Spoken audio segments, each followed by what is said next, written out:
have stopped doing the carnivore diet. My blood work showed that my ferritin levels were elevated, and my copper was a little bit on the lower end, and my thyroid still wasn't as optimal as it could be. I did straight carnivore for the first few days. It's hard. I was slogging through workouts. And they say there's an adjustment period, just like keto. Like you feel like you're missing a gear. It doesn't feel good. But when I added fruit, that goes away. After about a year to a year and a half of a carnivore diet, I began to notice issues. I had problems with sleep, I had heart palpitations, fluttering of my heart, I had something called hypnagogic jerks. But after a year and a half, I quit the carnivore diet.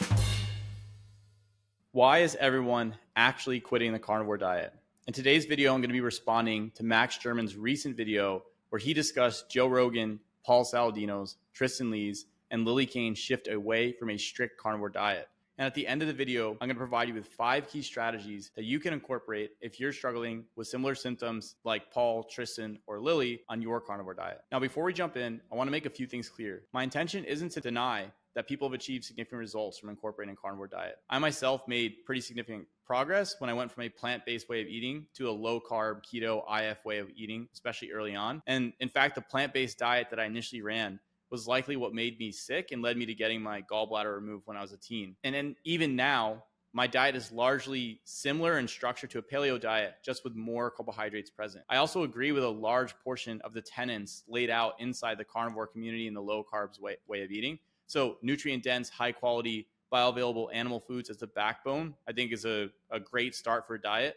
Elimination of processed foods with industrial additives, chemical residues, and high amounts of both refined sugars and high temp treated polyunsaturated fats and seed oils. Another great foundational tenet. Concerns around plant toxins or things that can be irritating to the GI tract or cause metabolic concerns like goitrogens, lectins, oxalates, and phytate. I think those are important things to consider when structuring the diet. And I also think managing blood glucose and insulin sensitivity is absolutely key. Now, with this said, I do have some major disagreements, and that is the carnivore diet heavily lacks carbohydrates. And we know from the low carb spheres that they're not essential and all this type of stuff, but we want to optimize their health. They are essential for optimal health. Not essential to live, but we're trying to thrive, not just survive, not just get by. And then on top of this, I think the carnivore diet takes the blood glucose, insulin hypothesis, and then some of the theories around plant toxins to an extreme level that makes the diet very restrictive. So I think those are probably my major disagreements or problems with the carnivore diet. And even in Max's video, he admits that increasing carbohydrate intake and thus increasing insulin signaling is a solution to some of the problems that Lily, Paul, and Tristan experienced while running a carnivore diet. Now, before we jump in, if you're looking to transition away from a carnivore diet or you're struggling with some of these symptoms, I have created a free energy-based calorie and macro calculator as well as food guide that you can use to construct a diet specific to your needs that includes carbohydrates. So it can help you transition off the carnivore diet and figure out where you want to be carbohydrate-wise, fat-wise, protein-wise, and then which foods incorporate. So the guide's free, the calculator's free. I'll put the link in the description. All right, so for this first clip, we're going to take a look at the symptoms that Paul ran into on the carnivore diet, and we're also going to see what Max has to say about this. Why is everyone quitting the carnivore diet? Let's get into it. After about a year to a year and a half of a carnivore diet, I began to notice issues, probably in my case arising due to electrolyte insufficiency. This led to muscle cramps. I had problems with sleep. I had heart palpitations, fluttering of my heart. I had something called hypnagogic jerks where I would fall asleep but jerk myself awake. I had declining lab values that were important to me, specifically lower total testosterone, higher sex hormone binding globulin, which leads to a lower free testosterone. And I had the sense that I was cold or a little bit cold all the time. And when I looked at my labs, my thyroid levels, specifically my total T3 and free T3, were not ideal. All right, so just to recap for Paul, he was dealing with electrolyte issues, sleep issues, low total testosterone, and elevated sex hormone binding globulin, which binds with testosterone. And then he had low active thyroid hormone in the form of free T3 and total T3. These are pretty common symptoms that I've seen with quite a few guys on carnivore diets. Now, some people are worse in some areas than others, but let's take a look here and see what Max has to say about Paul's issues on the carnivore diet. I'm going to skip a little bit here just so we can get to the first point because there's a lot of information in between. People who carry more fat can get away with eating less because they've got plenty of stored fuel. But Paul, he doesn't have that buffer. So if you're training as much and as hard as Paul does, and you're not eating enough, especially not eating enough fat, your body doesn't have much to run on. And that's when you're going to start feeling terrible and experiencing many of these symptoms that Paul talks about. This also explains why he felt very cold. Heating your body up is a very metabolically expensive process, which means it takes a lot of energy to do this. So when you're lean and not eating much, your body will actually reduce its internal temperature in order to burn less total energy. So this was Paul's first issue. He was super lean and he was undereating. So Max's claim here is that Paul was too lean and he was undereating. And he thinks that this is what led to issues with Paul's body temperature regulation, potentially some of the thyroid concerns and stuff like this. And it is true that undereating and being exceptionally lean can have an impact on overall temperature regulation, thyroid function, as well as androgens, and then also sleep and the sympathetic nervous system with heart palpitations and things like this. So it's possible that those symptoms could be caused by undereating. But the thing is Paul, I don't think, was actually undereating. And the reason I know this is because I went back through Paul's YouTube videos where he's posted many days of eating. And he actually has a video while he's in carnivore. That video was released on May 14th, 2020. This may look different than what people are used to, but remember that these are the foods that your ancestors have been eating and thriving on. That video was released on May 14th, 2020, and it was titled What Carnivore MD Eats in a Day. And in this video, Paul actually lists out the foods that he eats on a regular basis or on a consistent basis. And he lists out that he eats 1.5 to 2 pounds of meat per day. The steaks or the meat that he showed was grass-fed, grass-finished ribeye, and he showed a Wagyu chuck roast. He also says that he ate 5 to 6 egg yolks, 2 ounces of suet, 2 ounces of art, 2 ounces of liver, an ounce of kidney, an ounce of spleen, 2 ounces of pancreas, 2 ounces of thymus, and 1 ounce of testicle. So what I've done is I took all of this food and actually put it in Chronometer.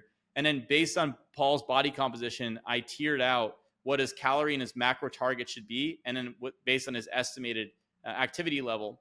And so when we look over here, we can see the example day. So I put the 16 ounces of ribeye, the 8 ounces of the chuck roast. I put all the organ meats that Paul mentioned, and I put the 5 egg yolks. So I actually erred on the lower side here, just to be fair. Then in terms of Paul's calorie and macro targets, so based on some of Paul's lab work, he's about 75 kilograms. Based on when you look at his body composition, he's probably somewhere to 10 to 12%. But just to err on the side in favor of Max's argument, I took the lower body fat percentage, which would give Paul a higher caloric intake because his basal metabolic rate would have been higher because he has a higher lean mass. And so I assumed he was 75 kilograms at 10% body fat, which would give us a lean body mass of 68 kilograms, and his basal metabolic rate would be about 1,800 calories per day. So this is how much intake he would roughly need if he was in a coma, he wasn't eating any food or moving around or anything like this. Now, if we assume Paul has a very active lifestyle, like so what we would consider a moderately active lifestyle, using some of the doubly labeled water studies that look at energy expenditure in people, we would see that Paul would probably fall around activity multiplier of 1.78 times, which would give him a total caloric intake of 3,200 calories per day. So when we look at Paul's intake here, based on what he talked about in his diet while he was fully carnivore, because there's other diets or days of eating that Paul posts where he's not fully carnivore by the strict sense, where he doesn't have any carbs. So there's fruit present. So I didn't use those. I used the fully carnivore day to give Max's argument as much support as possible. And when I put these in and I took the lower bound target for the meat, so here's a pound of meat, here's only a half pound of meat, we find that Paul's eating about 3,200 calories a day. He's eating 244 grams of protein. He's eating about 234 grams of fat. So based on this alone, Paul is not eating or undereating or eating too low amount for his activity level. And this is based on his video and then plugging all of the information in on what he specifically states he eats in that video into Chronometer. So I think the first piece here, the idea that Paul is running into these problems because he's undereating, I think this is actually false, as verified by Paul's own statement. The next piece is, if it's not undereating, then what else could have led Paul to have these symptoms, right? The electrolyte problems, the thyroid problems, the problems with his sex hormone binding globulin and his androgens. Well, I think Paul's low carbohydrate intake led to these issues directly, particularly the thyroid issues and particularly electrolyte issues and issues with temperature regulation. And it's actually known in the research that, and there's randomized controlled crossover studies in humans showing that running a low carb diet or a keto diet leads to drops in T3, total T3, and also free T3 levels. Now, this is a problem because the thyroid directly controls your temperature regulation and your heat production. So it's likely that Paul is experiencing these symptoms because of lower thyroid function, which we saw in his labs, not due to a lack of total energy intake, but to a lack of carbohydrate intake. And we even have a paper here that basically shows that ketogenic dieting and low carb dieting directly impacts thyroid function as a result of not having enough carbohydrates, not necessarily under eating, but not having enough carbohydrates, which can impact insulin signaling and subsequently lead to issues with the deiodinase enzymes that are involved in taking the inactive thyroid hormone T4 and converting it into the active thyroid hormone T3. So I have a paper here titled Ketogenic Diet and Thyroid Function, a Delicate Metabolic Balancing Act. And what the authors say, they say, under ketogenic dietary conditions, the hypothalamic pituitary thyroid axis undergoes characteristic adaptations in response to sustained carbohydrate restriction and altered metabolic signaling. One of the most consistent findings is a reduction in circulating free T3 levels, often without a corresponding rise in TSH, thyroid stimulating hormone, suggesting a non-pathological downregulation of thyroid activity. This T3 reduction is hypothesized to mimic the physiologic response seen during fasting or marked caloric restriction, while TSH remains stable because central feedback perceives the lower T3 as an adaptive, not pathological state. So basically, the body is adapting to a lower metabolic state because of the lack of carbohydrates. They say the mechanistic basis for the adaptation involves the reduced activity of the deiodinase enzymes. Low carbohydrate availability decreases insulin secretion, which we'll see Max talks about this later, not in terms of thyroid, but in terms of electrolytes, which in turn suppresses the deiodinase activity and impairs T3 production. So the deiodinase enzymes, again, they take the inactive hormone T4, thyroid hormone T4, and convert it to the active thyroid hormone T3. And when these enzymes get downregulated, you don't get the active thyroid hormone T3, and the overall thyroid function is lower across the body. You don't have thyroid signaling. They say simultaneously levels of reverse T3 and inactive isomer of T3 may rise by activation of deiodinase type 3, further reducing the pool of biologically active thyroid hormone. This shift in deiodinase activity appears to be a deliberate physiologic response to lower energy availability aimed at reducing basal metabolic rate and preserving energy stores. So basically, the low carbohydrate eating that you would find on a carnivore diet or a keto diet can directly downregulate thyroid function and lower overall metabolism because you don't have enough carbs coming in, you don't have enough insulin signaling coming in, and the body is registering this state of basically a starvation state or a starvation mimicking state, and it's adapting to that by suppressing thyroid function. So the most likely argument here, the most likely explanation for why Paul was experiencing these symptoms wasn't because he was just under eating. And the reason I bring this up is because this is something that's seen in the carnivore sphere continuously. And I have clients that I've worked with from the sphere like, oh, you just need to eat more meat. You need to eat more fat. You need to take in more salt. And that will solve all your problems. And people are like, it's not really solving my problems. And it's the actual problem isn't a lack of eating. I mean, that can be a problem. But when we look at Paul's situation here, he's not under eating. And we know in this state, thyroid function is directly impaired just by the lack of carbohydrates. So this is the first piece I wanted to mention and show is that it's probably lack of carbs. And we see this in humans. It's not necessarily due to under eating on Paul's part here. And the solution would not be to just eat more meat, which is basically what Max implies to some extent as we go through the rest of this video. So let's jump into the next clip here. And we'll see where Max actually talks about this. Another major issue Paul ran into simply came down to insufficient insulin. When you eat carbs, your blood sugar spikes, and a hormone called insulin elevates to bring that blood sugar back down. But insulin does more than just regulate blood sugar. It also helps your kidneys hold on to electrolytes like sodium and potassium. On carnivore, because you're not consuming many carbohydrates, obviously the main driver of insulin isn't carbs. Instead, it's protein. When you eat a meal with protein, some of that protein is converted into glucose, which is sugar.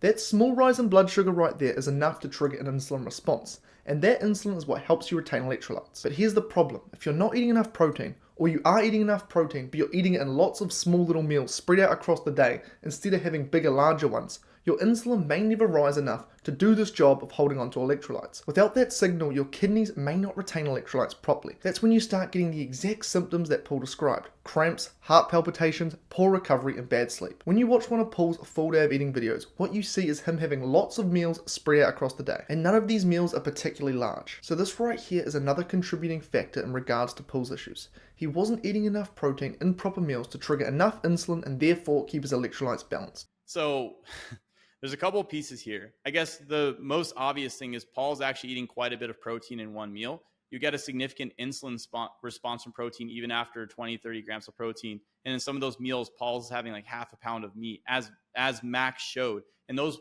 were meals that also contained fruit, which that was when he wasn't fully in the carnivore phase. But either way, with that aside, Max is correct that adequate insulin signaling is extremely important for retaining sodium at the kidney. And this is partly why people who go on low carbohydrate diets have issues with electrolyte balance, is because they don't get enough carbohydrates in the diet. So they don't have the insulin signaling, and then they don't retain sodium very well. They start to waste it in the urine. This is a well-known effect. And this is something that's directly discussed in the research. Then on top of that, something that's not really, I think, talked about quite as much in the low carb sphere, but adequate insulin signaling is also important for potassium retention at the cells. And people who have low insulin signaling in general, particularly what you would see on a lower carbohydrate diet, they find that there's less potassium movement into the cells. So when you're thinking about the electrolytes, sodium is the electrolyte that helps to retain water around the cells, whereas potassium is the electrolyte that helps to retain water inside the cells. And insulin's important for retaining sodium in the body in general, and insulin's important for pushing potassium into the cell. And this is actually something that I saw directly when I was working in the ICU, where if we had somebody come in and they had hyperkalemia, they had high potassium levels, we would often give them some insulin to help push that potassium into the cell. Usually this was happening in diabetics who are dealing with like diabetic ketoacidosis or different metabolic crises such as these. You see a lack of carbohydrate, lack of insulin signaling can lead to issues with sodium balance as well as potassium balance. The other thing, and we talked about this before, but the carbohydrates are needed to actually allow the cells to uptake and maintain magnesium by stimulating thyroid function. So when thyroid function drops off, the cells have a difficult time retaining magnesium. And there's animal studies where they basically induce hypothyroidism in animals, and they find that cellular magnesium levels are lower. And then by reintroducing thyroid hormone in these hypothyroid animals, the cellular magnesium levels increase. So both potassium and magnesium are intracellular electrolytes, sodium is extracellular, and carbohydrates and insulin signaling are essential for maintaining all of these three key electrolytes in the body. And this is why I think a lot of people who run lower carbohydrate diets suffer with electrolyte imbalances that lead to the extreme muscle cramps, extreme urination, and stuff like this, because they cannot retain their electrolytes appropriately or move them into the cells appropriately due to the lack of carbohydrates. When we come back and we look at Paul's example day of eating here, Paul is eating about 244 grams of protein per day. And that's assuming this is the lower bound intake of protein, right? Because I took only 1.5 pounds of meat plus the organs that he has, but he says he eats between 1.5 to 2 pounds per meat. So if I put in 2 pounds here, that brings his protein intake to almost 300 grams per day. But with that, benefit of the doubt to Max, let's go with the lower target. And so essentially, Paul's intake of 244 grams per day of protein essentially puts Paul at 3.3 grams of protein per kilogram per day, which is an exceptionally high amount of protein intake already. In fact, when we look at some of the bodybuilding literature to look at optimal protein intakes for stimulating muscle protein synthesis without driving amino acid oxidation and using the amino acids as a fuel source, what we find is that about 2.2 grams of protein per kilogram per day is the optimal amount that we would look to incorporate to maximize these two processes. So Paul is already at the 3.3 grams per kilogram per day, far past the 2.2 grams of protein per kilogram per day that we see in the meta-analysis. And the meta-analysis I'm referencing here is the 2018 meta-analysis. It's titled A Systematic Review, Meta-Analysis, and Meta-Regression of the Effect of Protein Supplementation on Resistance Training-Induced Gains in Muscle Mass and Strength in Healthy Adults. So with that said, the 2.2 grams of protein per kilogram per day is already massively higher than the daily recommended intake by different regulating bodies that we see for nutrition, like the USDA and stuff like this, or the RDAs that we see inside the US. The level that Paul's already at is already highly problematic. So there's a meta-analysis from Whitaker from 2023 titled High Protein Diets and Testosterone. And what Whitaker describes in this meta-analysis is that greater than 3.4 grams per kilogram per day of protein decreases total testosterone while increasing cortisol levels. So trying to push Paul from his 3.3 grams per kilogram per day in this state with carnivore over that 3.4 grams when he's already having hormonal problems, he's already dealing with issues with cortisol, with testosterone, with his thyroid function, just to try to eke out a little bit more insulin signaling, I think doesn't really make sense in this context. I think it's not really a solution to the problem, because basically what Max is saying is we want to take the protein that Paul's eating and then have that protein to convert to glucose so that we get insulin signaling. And the question is, why would we not just get carbohydrate or get the glucose exogenously from the diet? Why are we trying to take protein and turn it into glucose so that we have this effect? And if anything, taking protein and turning it into glucose is actually negative, because when you increase the process of gluconeogenesis, or you start to oxidize amino acids as a fuel source, you start to increase ammonia production. And that increased ammonia production itself will actually lower testosterone and increase cortisol levels. So from that same paper that we saw from Whitaker, the 2023 meta-analysis, what we see is Whitaker says in humans, testosterone replacement therapy in hypogonadal men decreases hepatic urea production and protein loss, indicating higher levels of testosterone suppress the urea cycle. Therefore, the observed decrease in total testosterone on diets greater than 3.4 grams per kilogram per day may serve to upregulate the urea cycle. In addition, 2 studies on diets greater than 3.4 grams per kilogram per day found a significant increase in cortisol, and 1 found a non-significant increase. Human and rodent studies indicate that cortisol upregulates the urea cycle. Therefore, the increase in cortisol in diets greater than 3.4 grams per kilogram per day of protein may further serve to upregulate the urea cycle. The finding that exogenous cortisol administration and endogenous stimulation decreases total testosterone also suggests that any hormonal effort to upregulate the urea cycle would involve an increase in cortisol and a reciprocal decrease in testosterone. So why am I talking about this? Why is this important? It's basically Max is saying we have a guy who has hormonal problems. Let's go ahead and increase his protein intake so that he can get insulin signaling because he's not eating any carbs, which would subsequently worsen his hormonal problems by trying to convert that protein to glucose. And basically, when we look at this graphic here, we could see you have AA, here's your amino acids.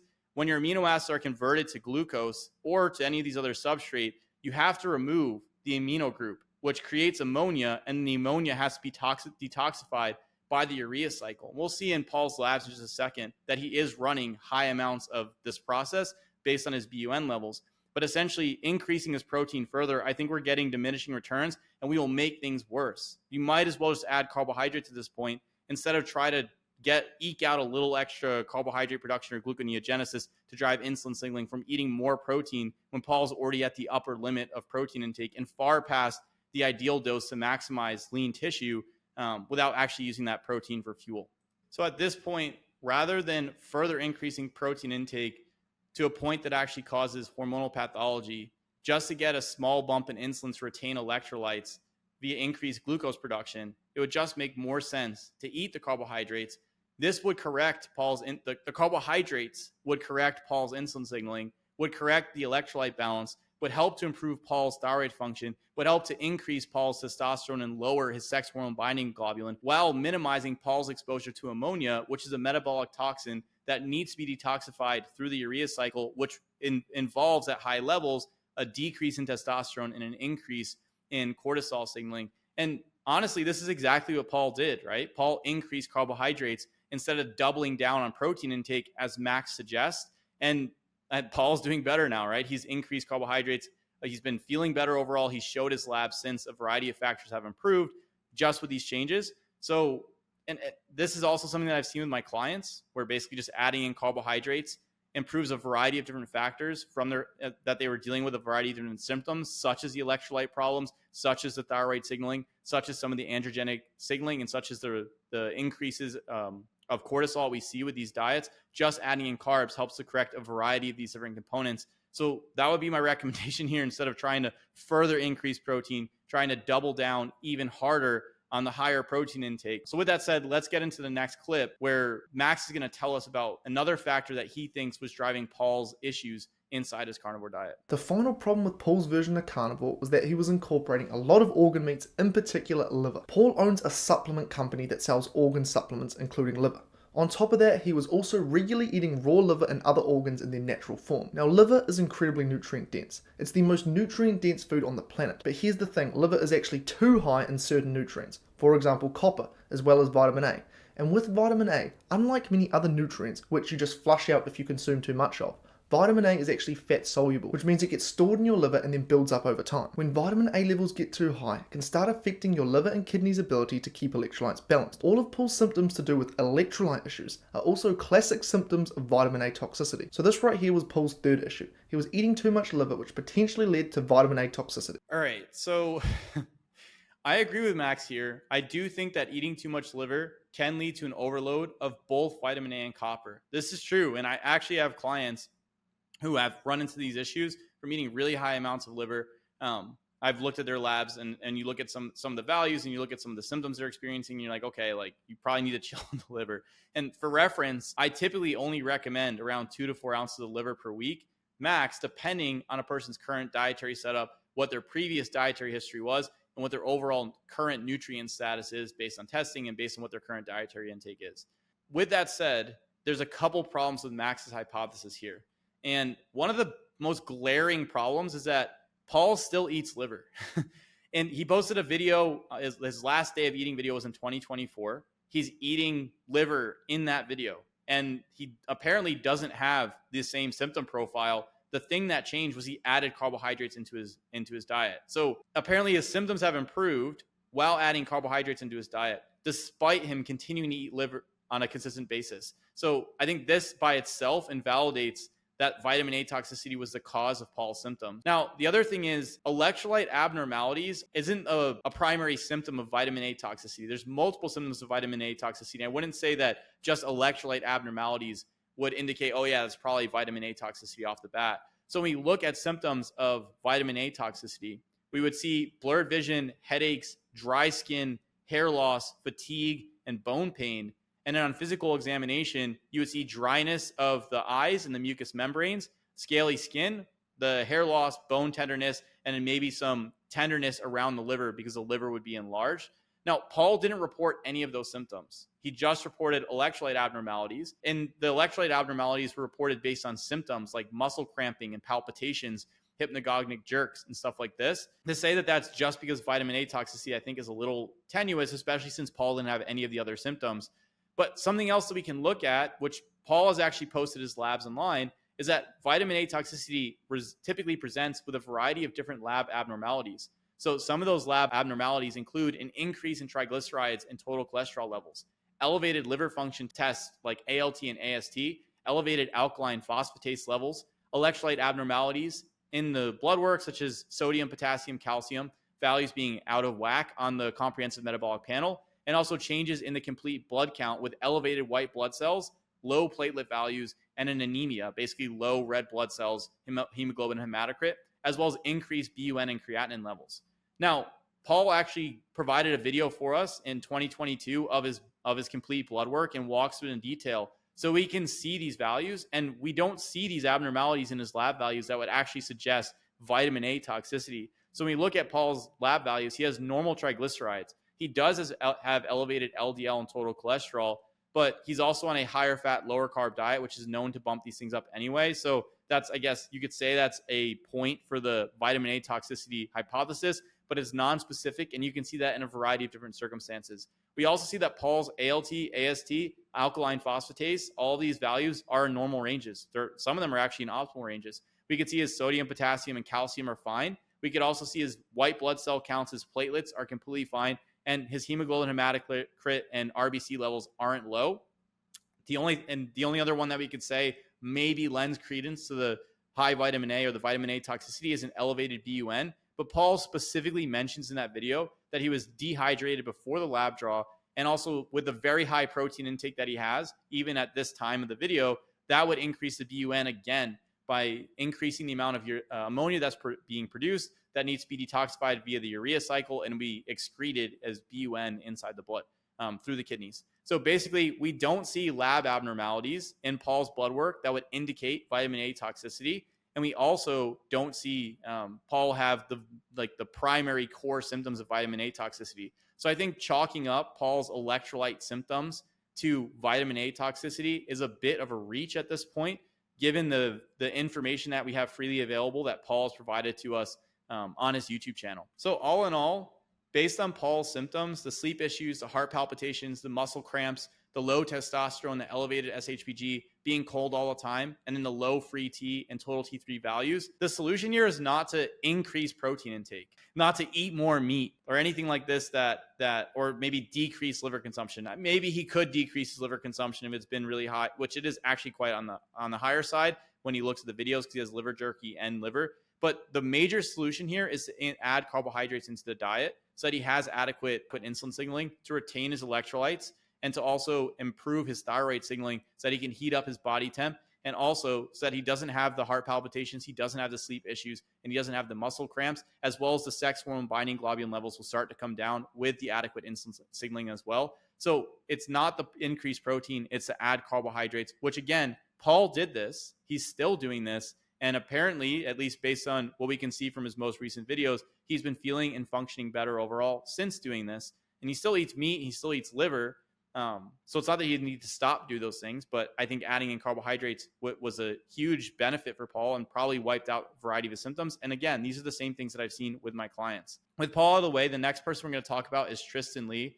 Now, Max covers pretty much a lot of the same points for Tristan that he talks about with Paul, but there's one major one that he talks about that's different that I want to touch on here. So let's jump into that. By rotating different options, you'll often find certain foods your taste buds and body want more, which makes it possible to get more total food. Tristan also said that when he tried to increase his fat intake, it would cause him digestive issues. The main fix to this would have been to simply increase his fat intake, but to do it a lot slower. The reason for this is because for fat to be absorbed, it requires a digestive fluid called bile. The thing with bile, however, is that it is demand driven, meaning your body only produces as much as required. So if you drastically increase your fat intake, it can take a while for your bile production to also increase. As a result, this excess fat passes through and results in loose stools. But if you instead increase your fat intake much slower and more gradually, you never have this major gap between bile production and fat intake, and therefore you won't get loose stools. With just a few small adjustments, I'm confident Tristan could have solved this problem of not eating enough and actually gain weight on carnivore. All right, so the next piece here is from Max is that Tristan didn't increase his fat intake slow enough, so he didn't have enough bile, which is what led to his digestive issues on carnivore. And while I agree with Max that not having enough bile flow and ramping fat intake up too fast can actually lead to fat malabsorption, which could lead to bloating and loose stools and floating stools and greasy stools and stuff like this, I think this is a little bit of a gaslight of Tristan's circumstance, because Tristan had been running carnivore or at least keto and a really high fat intake for a long time at this point, like multiple years. There's a video of Tristan 6 years ago talking about his cutting diet, which involved 70 to 75% of his intake as fat. So he was already on an extremely high fat intake by percentage of the diet 6 years ago. And he quit carnivore diet about a year ago. At least that's when his video came out about quitting the carnivore diet. And he's saying, look, I had a hard time increasing my fat intake further. So I don't think it was because Tristan didn't increase his fat intake gradually enough. I mean, he's had a 6-year time frame or at least a 5-year time frame with carnivore dieting to increase his fat intake, or at least from low carb keto dieting through carnivore dieting to increase his fat intake. So the lack of bile acids and maybe a not increasing the fat intake in a gradual manner could be a problem. But another problem, and I think this is something that people on a carnivore diet, I've had this with quite a few clients, something that they experience, is that a high fat intake can actually increase bile acid output and the amount of bile acids that reach the colon pretty significantly. And this can actually increase not a fat malabsorption, but a bile acid malabsorption. Because when the bile acids are malabsorbed, or a large portion of them make it to the colon, they irritate the colon pretty badly. And then that leads to basically a release of serotonin. And then the colon rapidly induces peristalsis or contraction to push out the bile acids in the stool that's irritating the colonic lining. Because the bile acids have basically a detergent effect on the colonic lining. They're not meant to be inside the colon. They're really meant to be inside the small intestine and reabsorb. But when you start increasing fat intake drastically in the diet, you can start to increase the bile acid pool and the amount of bile acids that reach the colon on a consistent basis. And there's actually a trial done in young adults where they increase the fat intake from 20 to 30 to 40%. And what they say here is the higher fat diet resulted in an elevated concentration of total bile acids and unconjugated bile acids compared with the lower fat diet. Secondary bile acids such as deoxycholic acid, taurodeoxycholic acid, and then 12 ketolithocholic acid, as well as 3 beta deoxycholic acid and taurolithocholic acid, were significantly increased in the higher fat diet group after the 6-month intervention. So imagine Tristan Lee's on a high-fat carnivore diet for years.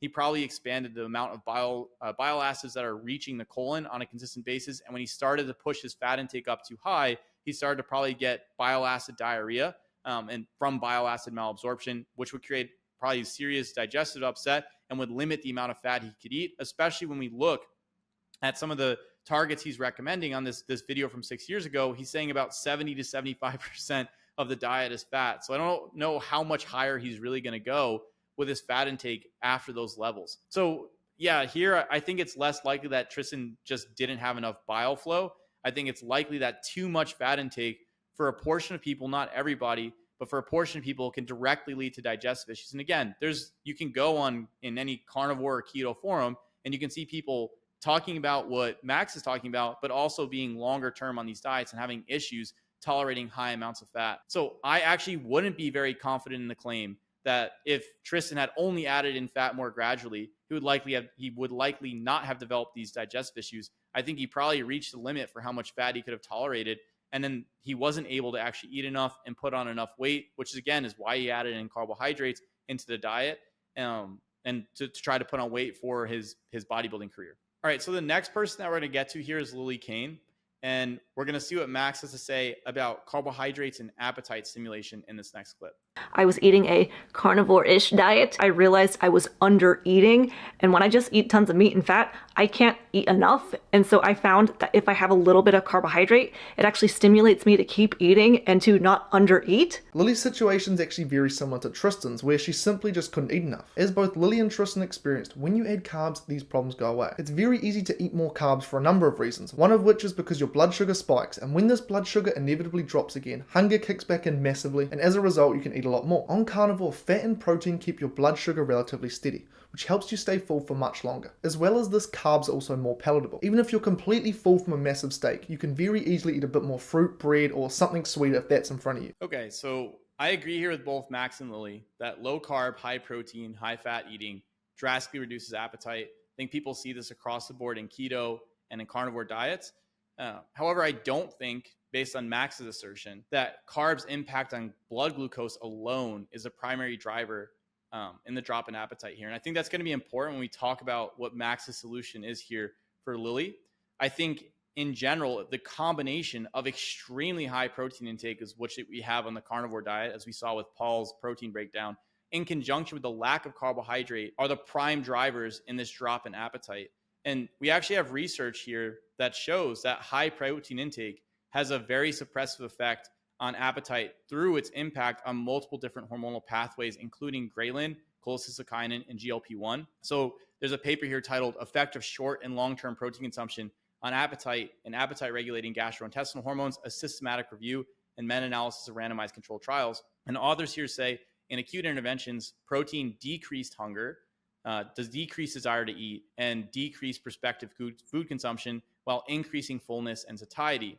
There's also a decrease in ghrelin, which is your hunger hormone. So decreasing it means hunger is going to drop. And an increase in cholecystokinin and GLP-1. So an increase in those will suppress your appetite, but there's no changes in gastric inhibitory polypeptide and peptide YY. Appetite markers were affected by protein doses less than 35 grams, but ghrelin, cholecystokinin, and GLP-1 changed significantly after doses greater than or equal to 35 grams of protein. So basically 35 grams of protein will change a shift at greater than or equal to 35 grams of protein will create a shift in these hormones that will suppress appetite by lowering ghrelin and increasing GLP-1 and cholecystokinin. So I think protein is probably one of the major drivers here in conjunction with the lack of carbohydrates that's nuking appetite. And then a little aside here, I think that a lot of people actually lose weight on the low carb diets like low carb, keto, and carnivore, not because entirely of the lack of carbs, but just because of how satiating the diets are. So people wind up falling into huge energy deficits. So you see people eventually getting to one meal a day and having zero hunger, not being hungry at all in the morning, and easily fasting on these diets because the appetite is suppressed by these really high protein intakes, really high fat intake that delays that gastric emptying without the carbohydrates present. Now, this also doesn't mean that you can't lose weight with carbs in the diet. And there actually is a systematic review from Cochrane that basically goes through the randomized controlled trials with low carb versus high carb and shows this. They say low carbohydrate weight reducing diets probably result in little to no difference in weight loss over the short term. So the short term were trials lasting 3 to 8.5 months. and then also over the long term with trials lasting 1 to 2 years. And this was compared to balanced carbohydrate weight reducing diets. And this was in people with and without type 2 diabetes. So they say in the short term, the average difference in weight loss is about 1 kilogram. In the long term, so about 2 pounds. The average difference was less than 1 kilogram. So basically what we're seeing is in the long term and in the short term, there's not a massive difference between low carb diets and then balanced carbohydrate diets in terms of weight loss, especially when energy intake is equated. I just think the higher carb or the higher fat, higher protein, lower carb diets make it easier to stay on the diet because appetite is so heavily suppressed. So I do think people are losing ridiculous amounts of weight on these like carnivore diets, keto diets, etc. But I think at a certain point when appetite is extremely suppressed, it can actually create problems. And you're seeing this in people like Paul, or actually you're seeing this in people like Lily. You're seeing this in people like Tristan, where they're actually running into issues in terms of maintaining their weight, eating enough on a regular basis with their hormonal function, etc., because they can't eat enough. I mean, these are things that Lily is directly mentioning she experienced, right? When you have somebody who doesn't really need to lose significant amount of weight and is on some of these diets and is having a hard time eating enough, I actually think that appetite suppression ultimately becomes a net negative where you can actually lead to problems not only from the low carbohydrate intake and the excessive protein intake, as we talked about with Paul, but the generally lower energy intake can lead to issues with thyroid hormone function. It can lead to issues with steroid hormones. So for women, that can impact estradiol, progesterone levels, and the menstrual cycle. In men, that can impact testosterone levels. That by itself can lead to issues with sleep, mood, and energy. And it can also lead to issues in exercise performance. So a feature of the diet is that it's extremely filling and people are going to eat less, so they lose weight. But in a certain context, that can actually become negative because you have somebody who doesn't really need to eat that much less and they can't eat enough food for what they need on a consistent basis. With that said, let's take a look at what Max's solution is here for Lily to eat enough on a regular basis. So as of August 2021, I started incorporating a serving of fruit, which not only helped me from undereating, but also improved my sleep. As I started noticing when I was doing more strict carnivore that I was waking up like 2 hours before my alarm would go off. I also started having more eye twitching from not holding on to my electrolytes. And I was also noticing my performance in the gym was getting slowly not as optimal. And when I incorporated a little bit more carbohydrates, I was able to push it more in the gym and have more strength. Lily too is very lean and in great shape. But like Paul, because she was generally undereating and likely not getting in enough protein in one sitting, her insulin levels were probably too low to properly retain key electrolytes. This right here explains her symptoms like poor sleep and eye twitching. And when you're that lean and undereating, your gym performance and endurance are also going to drop as well. This is why when she added fruit and other carbs back in, she essentially killed 2 birds with 1 stone. For one, the carbs sufficiently increased her appetite, allowing her to eat more and therefore she had better energy. And 2, the carbs increased her insulin levels, which allowed her to maintain more of those electrolytes. If Lily had have stayed on carnivore, the fix to her undereating would have been the same as Tristan's. More dairy and potentially a bit more variety.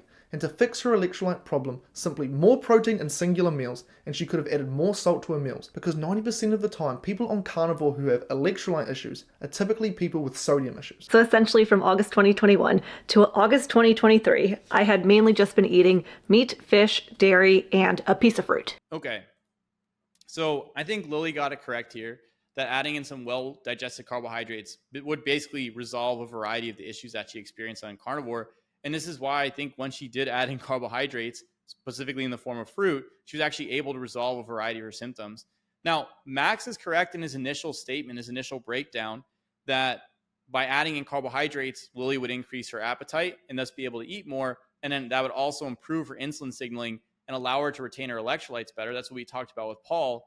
But then Max's second statement, like the recommendation is weird. So he agreed that carbohydrates would have this effect, but then he recommends to basically add in more dairy, which is more protein and fat, and then add in more variety on a carnivore diet, which is more protein and more fat, and then add in more protein per meal, which is more protein, and then just add in more salt, which Lily was probably already doing quite a bit of salt. And again, the problem with this diet in terms of electrolyte imbalance is a problem of retention due to lack of insulin signaling. So it's not that she needs to throw more salt at the problem. It means that she needs adequate insulin signaling to actually retain her electrolytes. So just throwing more salt isn't a solution. So the solution to not being able to eat enough is to eat more protein and potentially fat sources, which are already having an impact on her ability to eat enough. So for me, it doesn't really make sense here. I don't see this recommendation being helpful for somebody who's eating a high amount of protein already. That protein is negatively impacting their appetite to the point that they're not able to eat enough. And then you're like, yeah, but you just need to eat more protein. And, you need more variety of protein, different forms of protein. You need to put more protein in per meal. And she's already saying, hey, I'm having a hard time doing that. So this solution is almost kind of like a gaslight for Lily's situation, where she's saying, I can't eat enough. And it's like, yeah, just eat more protein. I can't eat more protein. Okay, but you just need to eat more protein. And these are the same recommendations that I tend to see over and over from clients who are coming out of these communities, where basically they were eating a high protein, low carb intake. They're having electrolyte issues. And then when they go to, ask moderators on different forums or in different communities, they say, oh yeah, you just need to eat more protein. You just need to take in more salt. And then they're adding in more protein and more salt, or they're adding in more fat. And then they're basically, they're not getting better. And then if they add more fat, they get digestive issues. And it's like, well, you need to do less fat. So it winds up becoming confusing, because you have to keep doubling down on these same solutions of either more protein, more salt, or more fat, when these components are actually driving the problem in a lot of people's circumstances in the first place.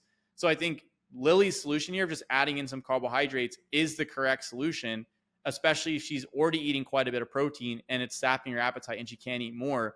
And I don't think that Max's solution of adding in more protein here or adding in more salt is going to be necessarily helpful, especially when we start to understand the mechanisms with the appetite regulation, where the high protein intake is sapping appetite, the high protein versus low carb intake is sapping appetite. So the solution is not add in more protein and keep avoiding carbs. The solution is bring protein down a bit and add in carbohydrate, so that you don't actually have to take that protein and use it as a fuel source or convert it to glucose. Just have the glucose, just eat the glucose, eat the carbohydrate instead. All right, so in this next clip here, we're going to hear Lily talk about some of her lab results, and then we're also going to hear Max tell us about some of the carnivore perspective on lab ranges. So let's jump into that. My blood work showed that my ferritin levels were elevated, which ferritin is the storage form of iron, so slightly high in iron, and my copper was a little bit on the lower end, and my thyroid, while my thyroid numbers were still in range, my thyroid still wasn't as optimal as it could be. And having dry skin can be a sign that someone has maybe some thyroid issues going on. When it comes to lab work, it's easy to see one marker on paper and panic because it's, quote, too high or too low.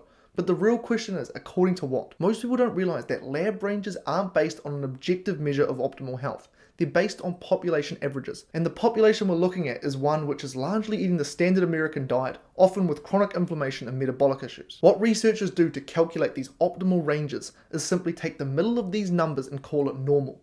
But normal for an unhealthy population doesn't mean that it's good for you. Okay, so in terms of Lily's lab results, I've seen these lab results or similar lab results time and time again, people coming from a carnivore diet. With a carnivore diet that's very high in red meat, you can see that ferritin levels can be elevated because of that high heme iron consumption, which Max does mention in this video.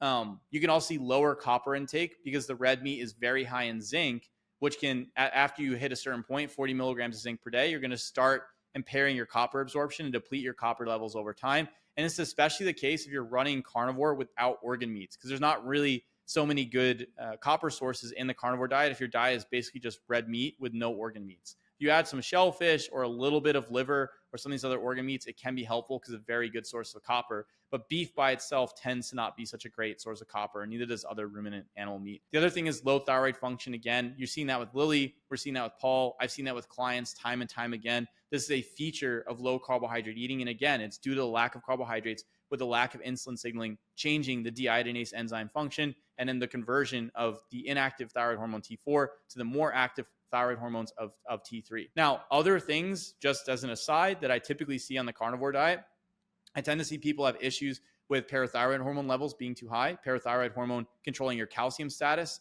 A lot of people having very high phosphorus intakes and not as high calcium intakes, especially if they're not incorporating dairy into their carnivore diet, which leads to an elevation of PTH. And PTH can pull calcium from the bones, which isn't great long-term, to make sure that you have enough calcium to balance out that phosphorus intake and calcium in general for metabolic functions.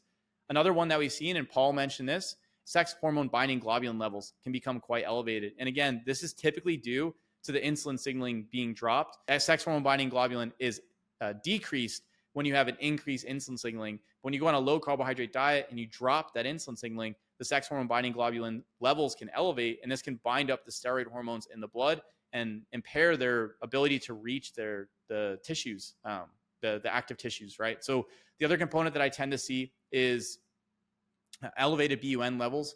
And this is something we can see in Paul's lab work. I already showed that before, but this is an indication of increased ammonia production and upregulation in urea cycle. And this is due to a very high protein intake leading to oxidation of the amino acids, as well as an increased level of gluconeogenesis, where you basically are taking the amino acids and converting them to glucose.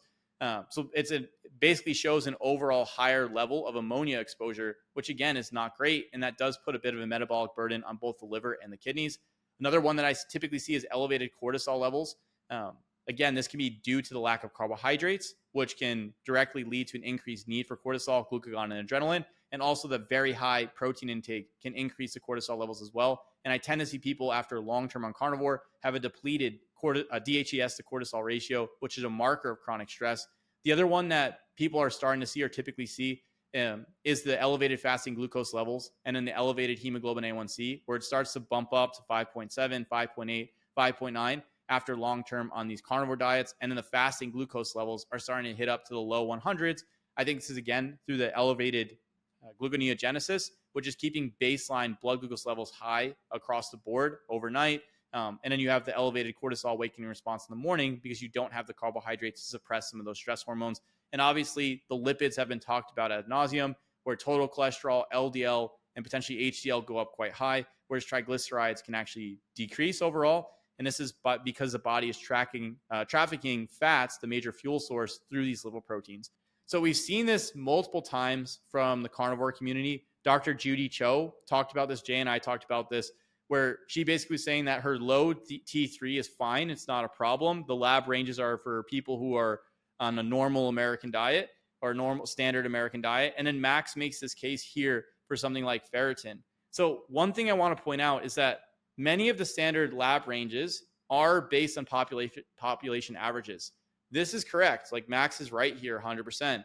But this doesn't mean that those are considered the optimal lab ranges. And it also doesn't mean that there isn't research available that looks at optimal lab ranges. There's actually an extensive body of research that is geared around trying to determine what the optimal lab ranges are for a variety of different markers. So we have that information. It's not like they don't exist. So Max's point here that, well, the lab ranges are just based on averages, it's actually irrelevant. Like, it's not really relevant to the conversation. It's kind of an obfuscation of the issue because we know what optimal ranges are, or we have an idea of where optimal ranges are. So when we look at something like a high ferritin value, that is actually something to be concerned about. That is actually a problem. There's quite a bit of research. There's an increasing body of research that talks about high ferritin levels being involved in a variety of disease processes and predictors, both high and low ferritin levels being predictors of mortality outcomes and things like this in different circumstances. There's actually a paper here titled The Association of Ferritin with Cardiovascular and All-Cause Mortality in Community Dwellers, the English Longitudinal Study of Aging. This is a 2017 paper. And what they say is a growing body of evidence has suggested that excessive values of ferritin, either low or high, may be predictive of increased mortality in patients with hematological, kidney, metabolic, cardiovascular, neoplastic, aka cancer, and other diseases. So we have research that says ferritin values at the high ends or the low ends of the range, which Lily is saying that hers was high, indicating it's probably out of the range, are actually problematic and associated with a wide variety of diseases. So while the standard ranges aren't really the best thing to gauge by, that doesn't mean that being out of the range isn't a problem. So it's not really an argument to say, oh, well, the standard ranges are based on the normal population. It's like, okay, well, what is the ideal value then? And being too high in ferritin is not a good thing. And this is well known.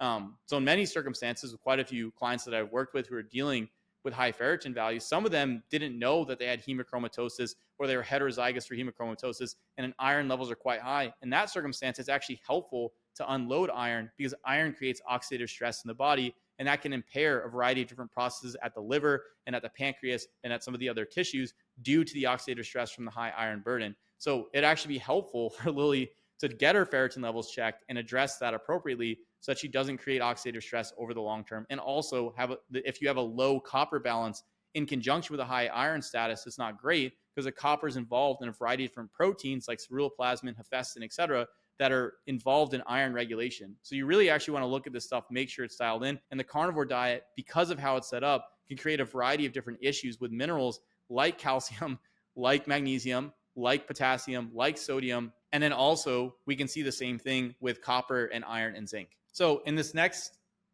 clip here, Max continues with the ferritin and iron balance conversation. Is a good example of this. And iron deficiency is one of the most common nutrient deficiencies in the world. Most people eating a standard diet consume very low amounts of iron, or they have poor iron absorption because it's from plant-based sources. As a result, the lab ranges of iron aren't exactly the best guideline. In meat, you get a form of iron called heme iron, which your body absorbs and stores much more effectively. Now, ferritin is a measurement of how much iron you have stored in your body. So instead of meaning iron overload, slightly high ferritin levels can simply mean your body is absorbing and using a healthy amount of iron. And regarding the thyroid, if it was actually low, that can be explained by not eating enough. Okay. So again, more semantics with the lab values here, with the lab ranges. I don't think that it seems like Max hasn't looked into the research on high ferritin levels, because having ferritin levels even within the range, but on the upper end in some of these studies, is associated with worse outcomes. And that's partly either through the change in metabolism of iron due to the disease states, or due to iron's oxidative stress effects. So while I agree with him that a lot of people do indeed have low iron levels, I don't think that a large portion of the population having low iron levels is relevant to Lily specifically saying that she has elevated iron levels after running a carnivore diet. I agree that both high levels and low levels are a problem. And I think the question is not, well, we just discount the standard lab ranges because they're not ideal. I think the fundamental question is, what are the optimal lab ranges? And we do have research or some indication about where those optimal lab ranges fall. And it's definitely not having ferritin on the higher end of the range. So this shift in definition of optimal ranges, just because by discounting the standard ranges, I think is not helpful, especially in a circumstance where being out of the standard range on the higher end is actually problematic. So I think for Lily's circumstance at this point, if she is over the reference range for ferritin, she is likely too high, not based on standard reference ranges, but even based on optimal reference ranges. And again, in the carnivore community, we've seen this kind of semantic game around labs be played, and I don't think it's helpful. I think we want to see what exactly is going on, know what the optimal targets are, and not just discount a value or a series of values because it doesn't fit within our own narrative of what the optimal diet should be. I think we have to be careful with how we're defining things and changing definitions, which that brings us into our last clip here. Now in this video, we've looked at why I believe these people ran into issues on carnivore and what they could do to fix them. But there is still one common trend amongst all of these people. They're still on very meat-heavy and meat-based diets that some people would still consider carnivore. So while a lot of people like to go around trying and disprove the carnivore diet, saying, look at all these people over here, they had to quit. In reality, they didn't exactly quit. By the true definition of the word carnivore, they are still technically carnivore, if not very close to. At the end of the day, no matter what your diet is, meat and animal products are the foods that are most essential for human health. And in this video here, I break down exactly why it's so important for all humans to eat a meat-based carnivorous diet. Okay. So while I agree with Max here that animal products are essential for optimal human health, I think we're really playing a semantic game with the definition of the carnivore diet by saying, well, they really are still on a carnivore diet by the true definition. I think when we look at the commonly understood carnivore diet, right, the traditionally understood carnivore diet in the diet spheres as we see it, it's essentially a low to no carbohydrate diet. It's centered almost entirely around fatty and protein-rich animal foods. And at its extreme, you have the meat, salt, and water setup for carnivore diet, which is basically like ribeye, salt, and water. In terms of Lily, Paul, and Tristan, they weren't able to make this carnivore diet, by its commonly understood definition, work on a long-term basis. So when people are saying, hey, the carnivore diet didn't work for me, it's not, hey, I can't eat red meat at all. That was never the argument. The argument was I had to add in carbohydrates or something like this into my diet to resolve these electrolyte problems, to help improve my thyroid signaling, to help improve my gonadal hormones, to help get my my chronic undereating under control so that I could sleep through the night, so that I can improve my physical performance, so I could put on some body weight because I'm getting too low in my body weight. My body fat percentage is too low, like in the case of Tristan, or I can't eat more fat because I have digestive issues. So the commonly understood carnivore diet, it has core tenets that are great, I think these people have carried through with some of those, rightfully so, but the commonly understood definition didn't work for them long term. And I think it's largely for some of the reasons that I've talked about at length here and in other videos, in terms of lack of carbohydrates and in this extreme perspective on plant foods where you can't have any of them because they all have toxins. That's driving the issue, as well as its effect on the hormonal profile, on insulin signaling, etc. So I think you can have a diet that by true definition, some certain percentage of your diet is animal products. I think animal product, and still call that carnivore. I think the animal products are generally helpful and are essential for an optimal diet. But I think that the commonly understood definition of the carnivore diet for a lot of people creates issues because of the lack of carbohydrates in the diet and because of some of the extreme perspective around plant foods. Basically, with all this in mind, this leads me to solutions. If you are struggling with any of these symptoms on a carnivore diet, if you have electrolyte imbalances, if you have sleep issues, if your thyroid values aren't ideal, if you're dealing with fatigue, if you have poor exercise performance, if you're not able to eat enough on a consistent basis, then here's the first initial 5 steps that I would take to actually correct these problems.